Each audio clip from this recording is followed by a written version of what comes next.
மன்னருக்கு மீன் கொண்டு வந்தான் ஒரு மீனவன். அரிதான இந்த மீனை தாங்கள் வாங்குவது பொருத்தமாக இருக்கும் என்றான். மன்னரும் மகிழ்ந்து அவனுக்கு 1000 பொற்காசுகள் கொடுத்தார். மன்னரின் மைத்துனர் கொதித்து விட்டார். அற்ப மீனுக்கு இவ்வளவு பணமா? அதை திருப்பி வாங்குங்கள் என்றார். முடிந்த வியாபாரத்தை மாற்றுவது அழகல்ல என்றார் மன்னர்.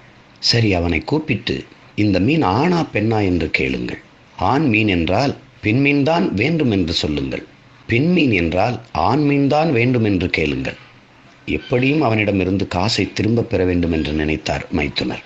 மீனவனை அழைத்தார்கள். இந்த மீன் ஆணா பெண்ணா என்ற கேள்வியை மைத்துனர் கேட்டார். மீனவன், இது ஆணும் இல்லை பெண்ணும் இல்லை, இரண்டின் குணங்களையும் கொண்ட அரிய வகை மீன், அதனால்தான் இதை மன்னருக்கு கொண்டு வந்தேன் என்றான். இந்த பதில் மன்னருக்கு நெகிழ்ச்சியை தந்தது. மேலும் 1000 பொற்காசுகளை கொடுத்தார். மைத்துனருக்கு எரிச்சல் ஏற்பட்டது. மன்னர் கொடுத்த காசிலிருந்து ஒரு தங்க காசு கீழே உருண்டு ஓடியது. அவன் அதை தேடி போய் எடுத்தான். மைத்துனர் கோபத்தின் உச்சிக்கே போனார்.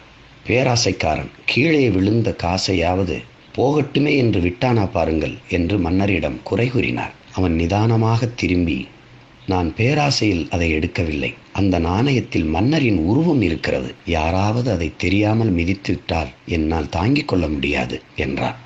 இதனால் இன்னும் மன்னரின் மனம் நெகிழ்ந்து போனது. மேலும் 1000 பொற்காசுகளை கொடுத்தார். சில சமயம் வாயை மூடிக்கொண்டிருந்தாலே செலவுகள் குறையும். இதுதான் இந்த கதையின் நீதி.